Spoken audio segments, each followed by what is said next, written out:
नमस्कार दोस्तों, आप सभी का स्वागत है। मैं हूं आपकी दोस्त राशि। दोस्तों, आज के युग में दोस्त कम और दुश्मन ज्यादा होते हैं। जिन पर हम सबसे ज्यादा भरोसा करते हैं, अक्सर वही हमें धोखा देते हैं। कल युग में दोस्त कम, दुश्मन ज्यादा होते हैं। आज ईर्ष्या और जलन अपनी चरम सीमा पर है। लोग अपनी जीत पर कम और दूसरों की हार पर ज्यादा खुश होते हैं। अगर आपके पास अच्छी नौकरी है, खुद का घर है, कार है, तो सामने वाले लोग आपसे खुश कम, जलेंगे ज्यादा। हम में से ना जाने कितने ही लोग ऐसे हैं जिन्होंने अपनों से धोखा खाया है और बन बैठे हैं वो हमारे शत्रु। यही नहीं, कुछ लोग तो ऐसे भी होते हैं जो हमारी कामयाबी से जलने लगते हैं।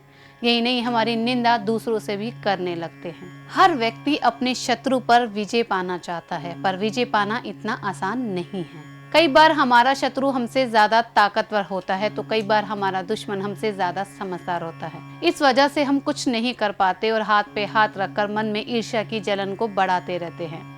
तो दोस्तों, अब समय आ गया है इस अग्नि को समाप्त करने का, क्योंकि मैं आपको बताऊंगी वो उपाय जिन्हें अपनाकर आप अपने शत्रु पर विजय प्राप्त कर लेंगे। पहला उपाय, साबुत उड़द की काली दाल के 38 और चावल के 40 दाने मिलाकर किसी गड्ढे में दबा दें और ऊपर से नींबू निचोड़ दें। नींबू निचोड़ते समय शत्रु का नाम लेते रहें, उसका शमन हो जाएगा और वह आपके विरुद्ध कोई कदम नहीं उठाएगा।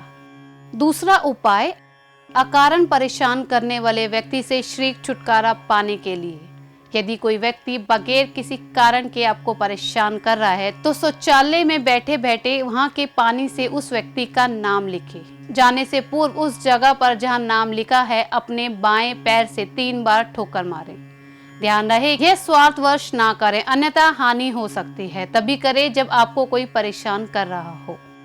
तीसरा उपाय, यदि शत्रु अधिक तंग कर रहे हो तो मोर के पंख पर हनुमान जी के मस्तक के सिंदूर से मंगलवार या शनिवार रात्रि में उसका नाम लिखकर अपने घर के मंदिर में रात भर रखें। प्रातःकाल उठकर बिना नहाए धोए चलते पानी में बहा दें। शत्रु शत्रुता छोड़कर मित्रता का व्यवहार करने लगता है। चौथा उपाय, शत्रु नाश तथा मोक्ष शांति देने के लिए कात्यायनी माता प्रसिद्ध हैं। इनकी कृपा पाने के लिए इस मंत्र का जाप करें। ओम कात्यायने नमः। सुबह स्नान आदि के बाद 21 बार इस मंत्र का जाप करें। यदि 21 बार ना कर सके तो 11 बार ओम कात्यायने नमः मंत्र का जाप करें। यदि समय का अभाव हो तो इस मंत्र को 5 से 7 बार सुने, फिर देखिए आपके शत्रु का नाश कैसे होता है। पांचवा उपाय, छिन्नमस्ता देवी शत्रु नाश की सबसे बड़ी देवी है। भगवान परशुराम ने इसी विद्या के प्रभाव से अपार बल अर्जित किया था। देवी आयु, आकर्षण, धन, बुद्धि, रोग मुक्ति व शत्रु नाश करती हैं। शास्त्रों में देवी को ही प्राण तोषणी कहा गया है। इनकी पूजा से शत्रु बंधन से निश्चित मुक्ति मिलती है। इसलिए अपने शत्रु से छुटकारा पाने के लिए माता छिन्नमाता देवी की पूजा अर्चना करें। कैसे करें पूजा? शनिवार के दिन स्नान आदि के बाद देवी का पूजन शुरू करें। अपना मुख दक्षिण या पश्चिम दिशा की ओर रखें। नीला या काला कपड़ा बिछाकर उस पर देवी की मूर्ति रखें। मूर्ति ना हो तो देवी का चित्र भी रख सकते हैं।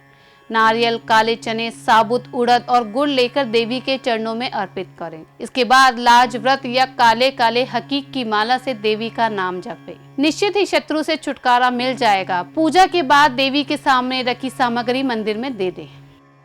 छठा उपाय, यदि आप एक कामयाब जिंदगी से नीचे आ गए हैं, काम, नौकरी सब धीरे धीरे चौपट हो रही है या हो गई है, पैसे के लिए आप परेशान हो रहे हैं, तो हो सकता है आपकी कामयाबी से जलकर किसी ने आपके लिए षड्यंत्र रचा हो। ऐसे में इस उपाय को अपनाकर आप इस षड्यंत्र को तोड़ सकते हैं। इस उपाय को करने के लिए दक्षिण दिशा की ओर मुख करके बैठे। अब एक काला वस्त्र लें और उसे अपने सामने बिछा लें। उस काले वस्त्र पर एक महाकाली का चित्र स्थापित करें और महाकाली की सामान्य तरीके से पूजा करें। पूजा करने के बाद एक नींबू लें और सिंदूर लें।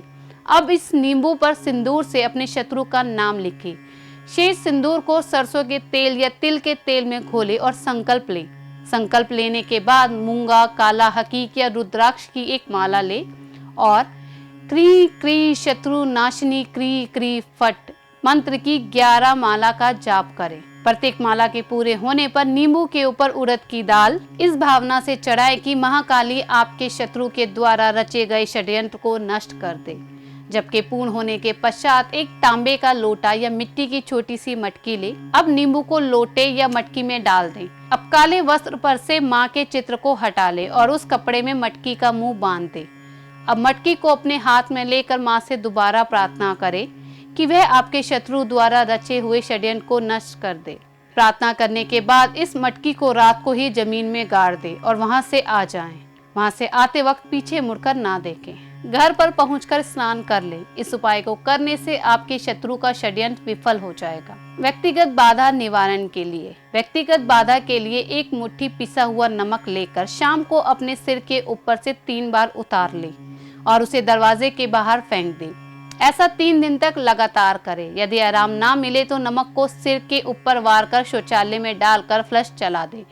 निश्चित रूप से लाभ मिलेगा। हमारे परिवार के किसी भी सदस्य की गृह स्थिति थोड़ी भी अनुकूल होगी तो हमें निश्चय ही इन उपायों से भरपूर लाभ मिलेगा।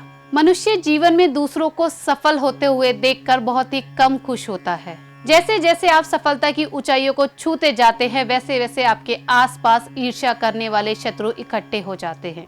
ऐसा कोई व्यक्ति नहीं चाहता कि उसके जीवन में कोई शत्रु हो, लेकिन आपकी सफलता को देखकर आपका विरोध करने के लिए कोई ना कोई आपका शत्रु बन ही जाता है। ये शत्रु आपके जीवन की सफलता की राह में रोड़े बन जाते हैं और कई बार आपको हानि पहुंचाने का काम भी करते हैं। तो दोस्तों, आप इन उपायों को अपनाकर अपने शत्रु पर विजय पा सकते हैं।